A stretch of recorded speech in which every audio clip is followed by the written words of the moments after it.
इस पूरी सरकार में तमाम जयचंद बैठे हुए, उनको किनारे करिए, एसआईटी गठित करके जो भ्रष्टाचार के लिए, जो भ्रष्टाचार में इन्वॉल्व हैं और जिन्होंने नियमित तरीके से डीपीसी डिक्लेयर करी है, उनके खिलाफ सख्त कार्रवाई करिए। मैं षड्यंत्रों से डरने वाला नहीं हूं, मैं तो खुली किताब हूं। मैंने कह दिया सीबीआई से जांच कराइए, डरते क्यों हैं? जब भी अपना दल पिछड़ों दलितों के हकमारी पर सवाल खड़ा करता है तो कहीं ना कहीं किसी ना किसी के पेट में दर्द तो जरूर होता है।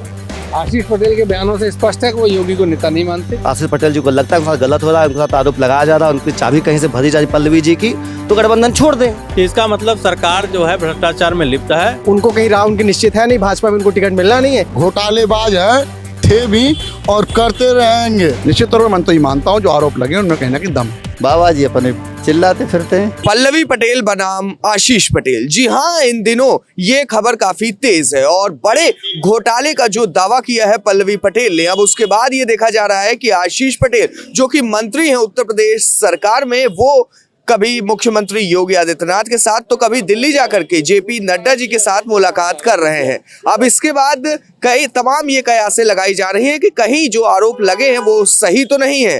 तो चलिए इसका पता करने हम आज आए हैं समाजवादी पार्टी कार्यालय के बाहर, तो जानते हैं यहाँ मौजूद तमाम लोगों से कि उनका इस पर क्या कहना है। सर, जिस तरीके से पल्लवी पटेल जी ने आरोप लगाया आशीष पटेल मंत्री पर, और अब उसके बाद देखा जा रहा है कि उनकी मुख्यमंत्री योगी जी से भी मीटिंग हुई और उसके बाद अब वो दिल्ली भी गए थे, तो क्या अब कहीं ना कहीं ये आरोप सही होता हुआ दिख रहा है? आप कई चीज़ों को मिला दे रहे हैं। विपक्ष का काम है सरकार में बैठे मंत्री, विभाग, सरकार के कामों में कमी ढूंढना। जो सरकार गलती कर रही है, जो हमारी सूचनाएं विपक्ष की होती हैं, उन सूचनाओं को सरकार के संज्ञान में लाना और जाँच की मांग करना। आरोप सही और गलत जांच में होते हैं। मुख्यमंत्री को इस एक निष्पक्ष जांच करानी चाहिए आरोपों की, और जांच के बाद ही या तो आरोपित होना चाहिए या निष्पक्ष होना चाहिए। और जो दिल्ली लखनऊ में भागदौड़ है, वो दिल्ली और लखनऊ की लड़ाई है। आशीष पटेल के बयानों से स्पष्ट है कि वो योगी को नेता नहीं मानते। वो कहते हैं कि हम नेता प्रधानमंत्री हैं, प्रधानमंत्री कहेंगे वो करेंगे। और योगी जी निश्चित तौर पे अपना नेतृत्व उन्हें स्वीकार कराना चाहेंगे। तो आरोपों की जांच मुख्यमंत्री और नड्डा जी नहीं कर सकते, वो निष्पक्ष एजेंसी करेगी, उसको करना चाहिए। और भाजपा में जो आंतरिक मतभेद हैं वो जग जाहिर हैं, और ये आंतरिक मतभेद सिर्फ इसलिए बने कि सबको सत्ता में रहना है। अगर ईमानदारी से मुद्दों पे आ जाएं तो 2 मिनट भारतीय जनता पार्टी की सरकार नहीं चलेगी, लेकिन सबको सत्ता का लालच है, सत्ता में रहना है, इसलिए मुद्दों के बात करते हैं, एक दूसरे का विरोध करते हैं, लेकिन लास्ट में एक दूसरे के पक्ष में हाथ भी उठा लेते हैं। हमारे यहाँ कहावत है, चोर की दाढ़ी में तिनका। जब आरोप लगा उसके बाद तिलमिलाहट सामने वालों को दिखाई पड़ी, वो कहीं ना कहीं दिखाई दे रहा है कि मामले में कुछ ना कुछ सच्चाई जरूर है। जिस तरह से पल्लवी जी ने आरोप लगाया कि आरक्षण में पिछड़ों की उपेक्षा की गई, अगर सही तरीके से आरक्षण हुआ होता तो ज़्यादा मात्रा में दलित तो पिछड़े इससे लाभान्वित होते। लेकिन जो पैसे लेकर के आरोप लगाया जा रहा है, इसकी जांच होनी चाहिए। यद्यपि वो कह रहे हैं जांच होनी चाहिए, लेकिन साथ में धमकी भी दे रहे हैं। खुद को सरदार पटेल का वंशज ही बता रहे हैं। अगर आप सरदार पटेल जी के वंशज हैं, आप में आत्मसम्मान है, आप मानते हैं कि आपके आरोप के पीछे भाजपा है, तो आपको तुरंत गठबंधन से बाहर हो जाना चाहिए। मैं तो यही कहता हूँ, अगर आशीष पटेल जी को लगता है उनके साथ गलत हो रहा है, उनके साथ आरोप लगाया जा रहा है, उनकी चाबी कहीं से भरी जा रही पल्लवी जी की, तो गठबंधन छोड़ दें।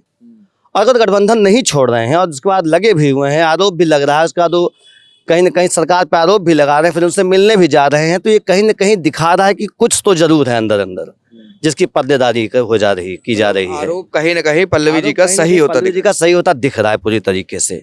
और देखिए, आरोप पल्लवी जी ने लगाया, अकेले उन्होंने नहीं कहा, इनके पुराने ओएसडी भी साथ में आए, उन्होंने भी कहा कि हम साथ में थे, हमने मना किया कि इस तरह से काम मत कीजिए, इससे पिछड़ों का, दलितों का, वंचितों का नुकसान होगा। लेकिन मंत्री जी नहीं माने अपनी मर्जी से, और जो भी तरीका रहा हो, जो उनका सिस्टम रहा, उन्होंने उस तरीके से पदोन्नतियां की हैं। तो ये कहीं ना कहीं आरोप में सच्चाई तो जरूर लगती है। आरोप तो सरकार पे जितने भी लग रहे हैं, और सरकार भ्रष्टाचार में लिप्त है। आपको पता होगा कि सीएमओ का रेट क्या है। बालू खनन से लेकर अभी कानपुर में जो पान पराग और गुटखा वालों पे जो जीएसटी का लेन देन में जो छापा पड़ रहा है, और लगातार भ्रष्टाचार का एक उजागर। आज देखिए, जैसे आपने जिनका नाम लिया पटेल जी का, उनका आज एक ट्वीट आया था रात में, उसमें उन्होंने जो दावा किया कि अगर सरकार और सरकार में बैठे हुए लोग अगर गलत नहीं होते तो सरकार के लोग सफाई क्यों नहीं दी अभी तक। तो इसका मतलब सरकार जो है भ्रष्टाचार में लिप्त है और पूरी तरह से लिप्त है और जनता इस बार 27 में उनको सबक सिखाने का काम करेगी।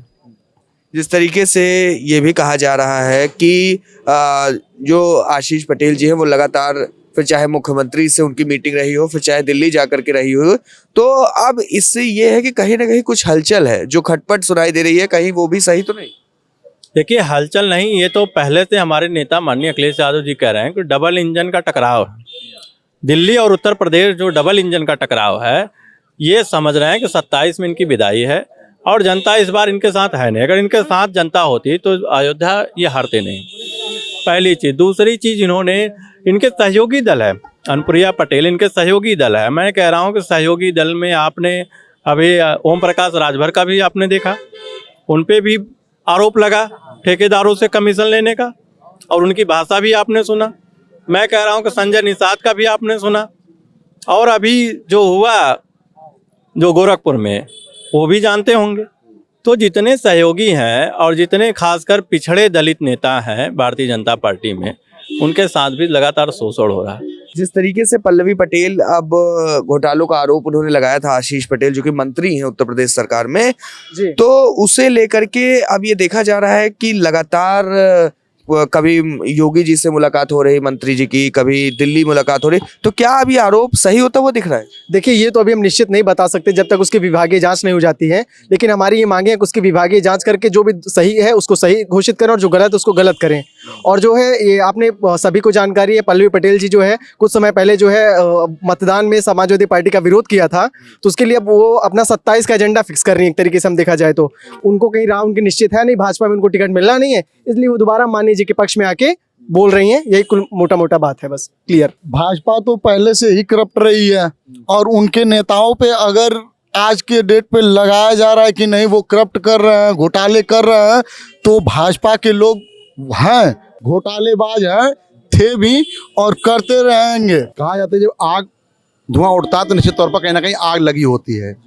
अब पल्लवी पटेल जी बेहतर जानती होंगी कि उनका रिश्ता भी है, अरे मंत्री हैं, कहीं ना कोई आरोप की बात आई है तो निश्चित तौर पर उनके आरोपों में दम है और उनको तो इस स्थिति में त्यागपत्र देना चाहिए। जब उन पर लगातार आरोप लगा रहे हैं और उत्तर प्रदेश सरकार में मंत्री हैं, तो निश्चित तौर पर उनको त्यागपत्र देकर और अपने आप को जब तक स्वच्छ हो जाएं, आरोप निराधार न साबित हो जाएं, तब तक उन्हें दोबारा चार्ज नहीं लेना चाहिए। अच्छा, शुरू से ही देखा गया कि अनुप्रिया पटेल और मौजूदा उत्तर प्रदेश की सरकार में थोड़ी अनबन बनी रही, खबरें इस तरीके की आती रहीं, और अब आशीष पटेल जी पर इस तरीके से इल्जाम लगना, तो कहीं ना कहीं इसे कैसे देख रहे हैं आप? अब ये इनका अपना दल है, गठबंधन में है, अब हो सकता है उनकी अपने गठबंधन की जो उनकी अपनी रिक्वायरमेंट हो पूरी नहीं हो रही हो, ये बात भी हो सकती है। और जो आरोप लग रहे हैं उनके बात उनकी रखना चाहिए। आशीष पटेल जी को ये बताना चाहिए मेरे पर जो आरोप लगे हैं उनको सही उत्तर देना चाहिए, तभी उनके दल की और उनकी छवि स्वच्छ हो पाएगी। निश्चित तौर पर मैं तो ये मानता हूँ जो आरोप लगे उनमें कहीं ना कहीं दम है। जब से ये भाजपा की सरकार आई है तो भ्रष्टाचार इतना चरम पे है, हर आदमी देख रहा है, लूट मची है, घोर अंधकार हो गया, कहीं बाकी बचा है कुछ? बाबा जी अपने चिल्लाते फिरते हैं, बाकी कोई कमी नहीं। लूट हर विभाग में लूट है, बचा कौन सा विभाग है जिसमें लूट नहीं हो रही? ऐसा कोई विभाग नहीं जिसमें लूट नहीं हो रही, धड़ल्ले से लूट कर रहे हैं। इनका काम ये है कि ये चोरी ये करेंगे, चोर आपको साबित कर देंगे, डकैती ये डालेंगे, डकैत दूसरे को साबित करते हैं, दंगा ये करवाएंगे, दंगा ये दूसरे को बोलते हैं।